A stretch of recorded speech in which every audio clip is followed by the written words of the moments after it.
Hello, my name is Carol Waggoner-Angleton, and I am going to have a conversation with Mr. Daryl Rootledge for Our Stories, Our Lives, an oral history project with the Georgia Libraries for Accessible Statewide Services.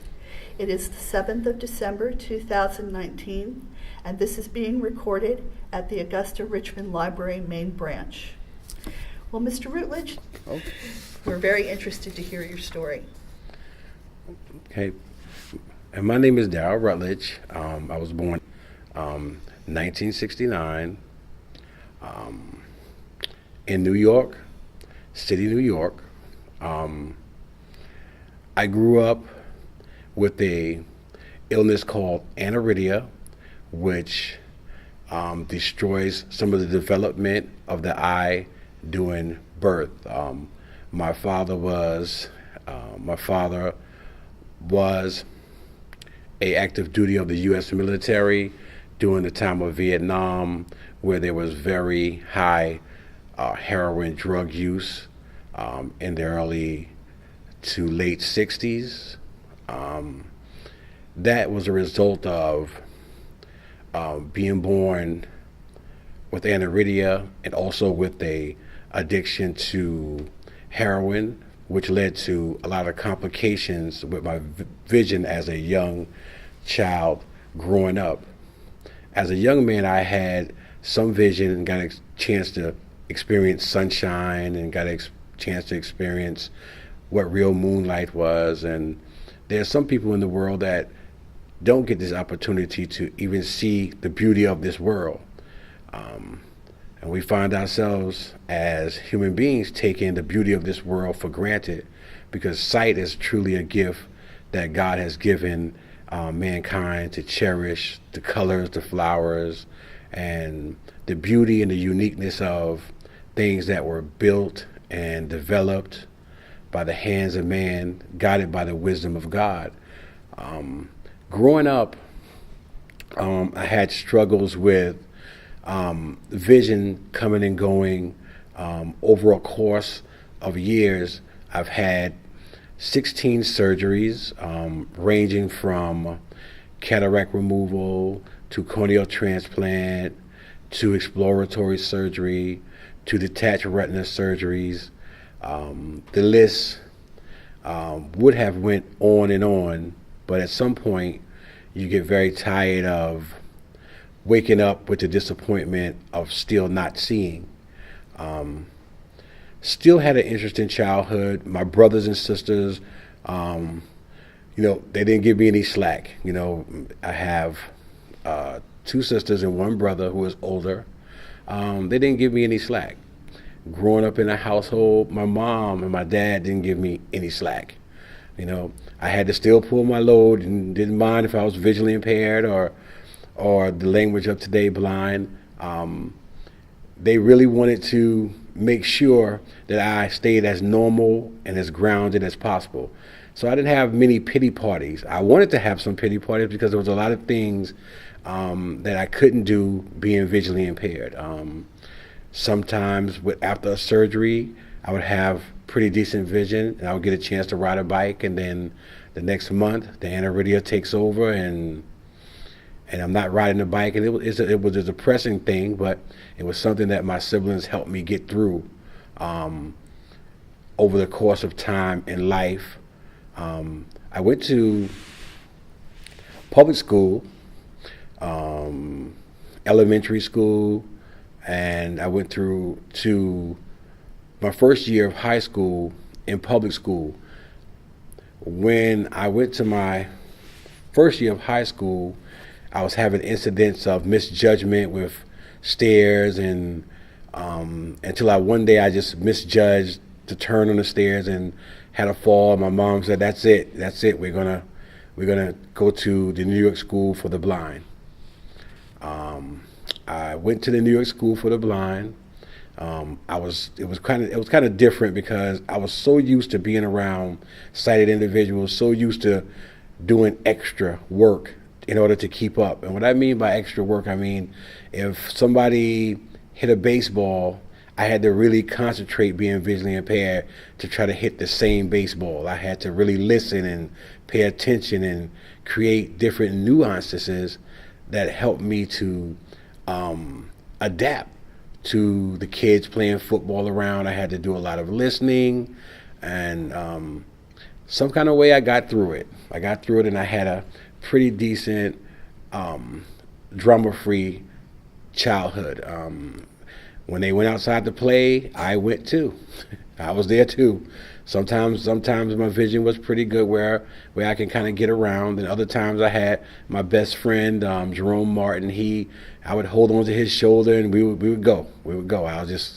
I fall, I get up, and these were the challenges that took place in my youth. But when I went to elementary school, I had to come up with solutions. So I worked with an itinerary teacher, and I worked with my teachers in elementary school to create large letters. I had a recording device that helped me to get the notes that the teacher put on the board, and I had a person who was my itinerary teacher who read everything on my recorder where I could get assignments, and I found ways to adapt. So, my story is that of encouragement, because I want people to know that it's important to not give up on yourself. Self-belief is the most important thing that you could ever deal with when you're dealing with life issues and life struggles. Blindness just happens to be one. There's several different stories that you can find out here, from multiple sclerosis to GCDD, Georgia Council for Developmental Disabilities. There's a lot of things that's happening in this world, but my story tells people who are blind and low vision that there is hope. There is a rainbow and a pot of gold at the other end if you persevere and do the best that you can to achieve all your goals. They're reachable. And then I set up a system where I could get into the hallways by not giving up on society. This world has people and things that are bad, but for the most part, people are still good. They still have a great heart.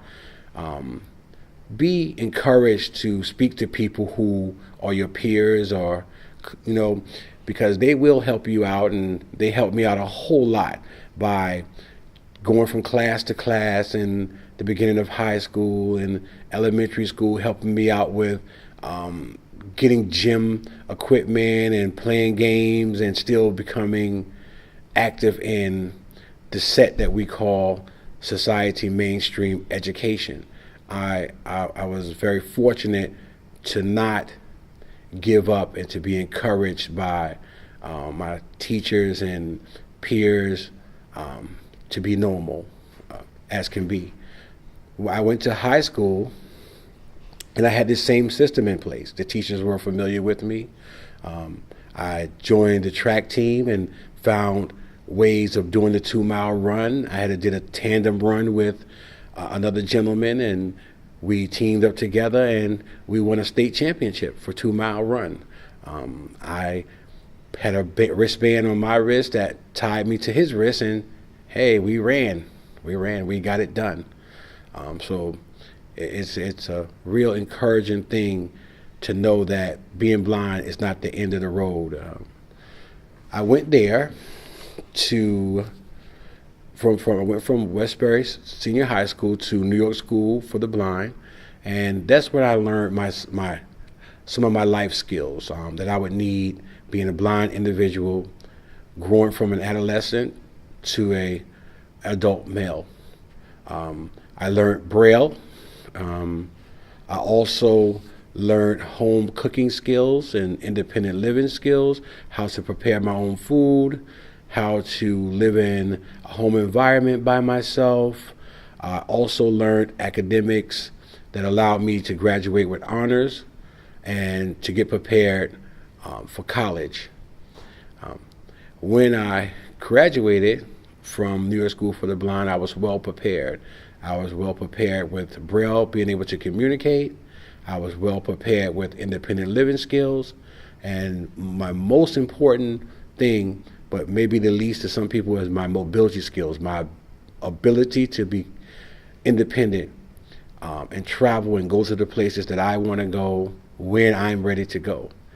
I was not a dependent person. My mobility skills that I learned allowed me to become independent, and that's very important when you're blind and living the life that we have to live in the society that we live in. I went to college. After I graduated with honors, I went to NYU, and I studied clinical psychology, and I graduated from NYU with my master's in clinical psychology. And then I said, what else can I do? But what else can I do? Can I do something else? Yes, I said, okay. So I went to the University of Alabama and studied rehabilitational therapy and became a rehabilitational therapist and counselor for the blind and physically handicapped in Alabama. Got my master's in that. And then my understudied degree was in theology, where I have a master's in theology. I just continue to persevere, and my story is a reflection of someone growing up in the inner city and being blind, and also having different society strikes that they place on what you can be and what you should be and what you can achieve. But that didn't apply to me being blind. That didn't apply to me being in the inner city. It did not apply to me because I don't use those nuances as excuses for success. Success is determined by the determination and the wit and your ability to fight through adversity.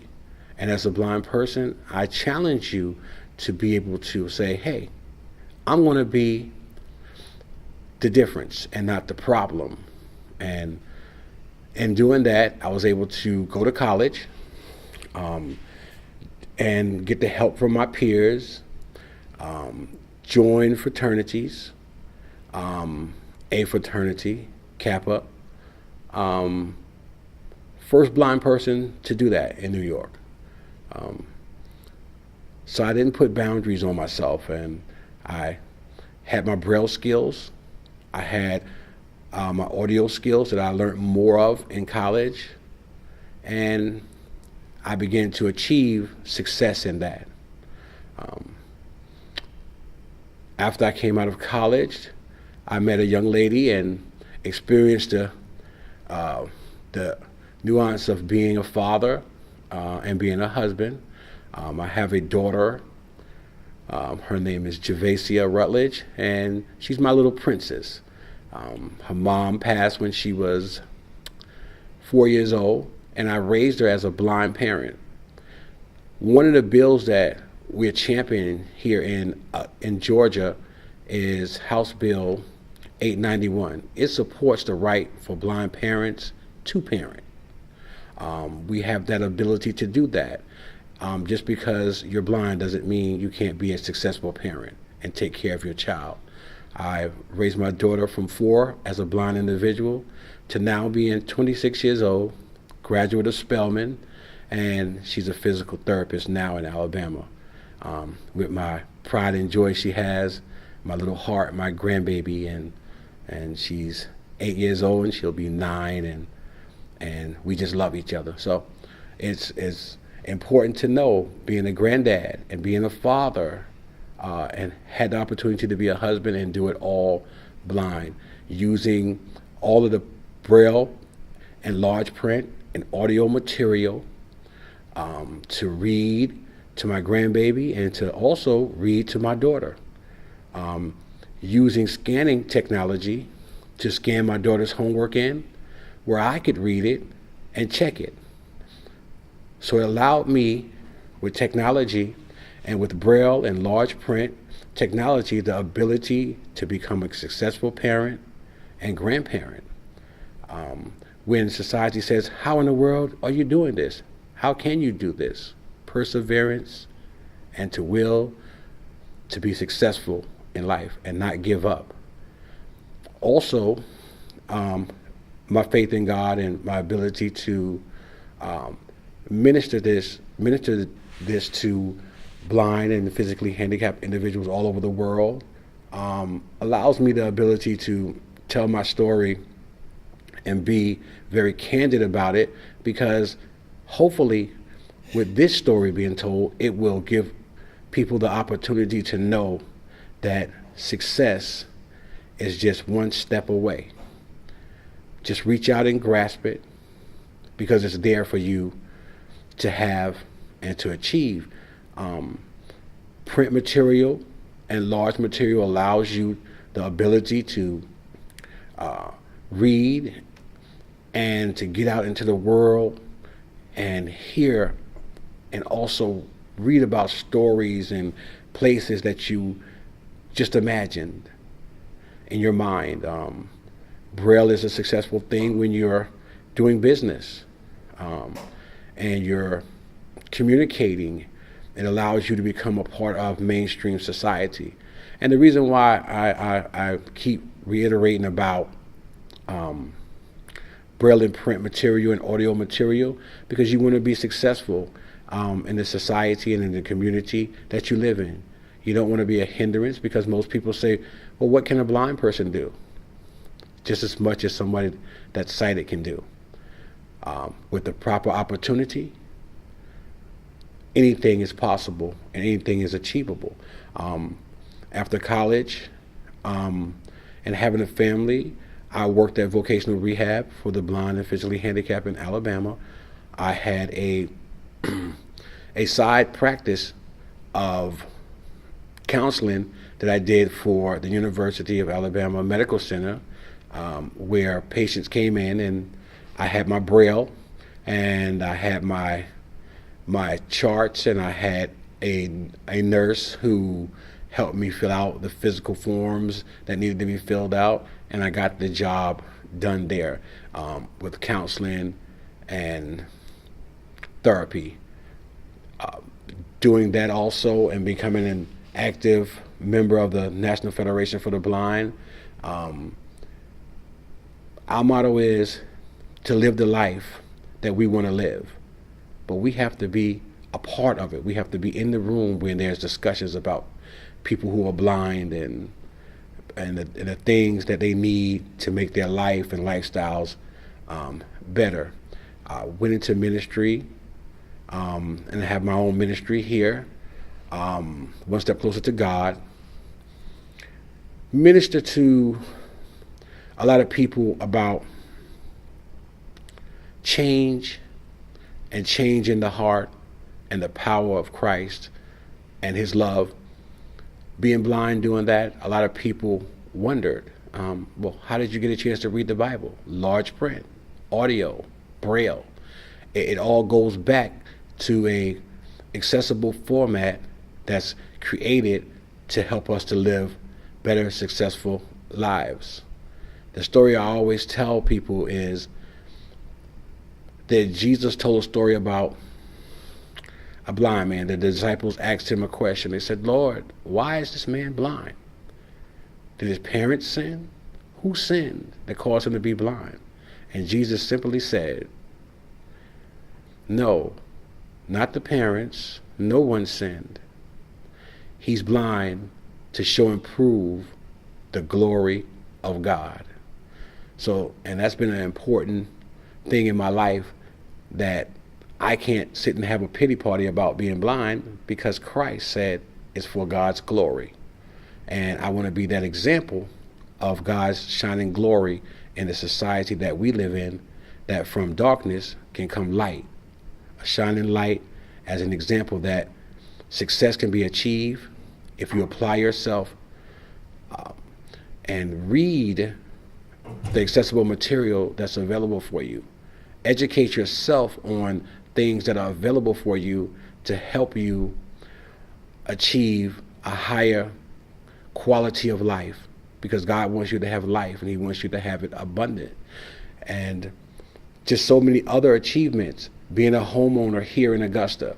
At first I could not read the material that they had on the house and had to go back and fight for the rights for accessible material, large print, Braille. But perseverance.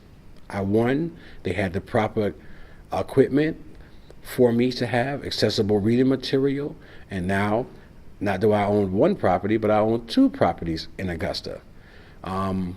It's just sky's the limit if you apply yourself. And my story has led me to so many places, to travel to Jerusalem, to learn Arabic, to learn Hebrew fluent, to travel to South America, to travel to Somalia, Sudan, just to go to different places in the world as a blind individual. A lot of places that you go, there's Braille. A lot of places that you go, there's Braille magazines and large print magazines, and you can just get out there and live the life that you want to live as a successful person. I've traveled and I've educated myself. I've served God. I have been a father. I have been a grandfather, and still is a grandfather, and still is a parent. So life is achievable, a successful life, being blind. And that's, the gist of my story, and the success that I achieve, overcoming surgeries after surgery, overcoming the depression state, and having a supportive family and supportive peers, supportive teaching staff, and supportive people in the community that seen my goals and helped me to achieve my dreams. So the promise is, put your hands out and try. Just take one step towards success and watch the outcome. You will definitely be blessed and be encouraged to live a happy, successful life. And my story proves that success is in the hands of the beholder.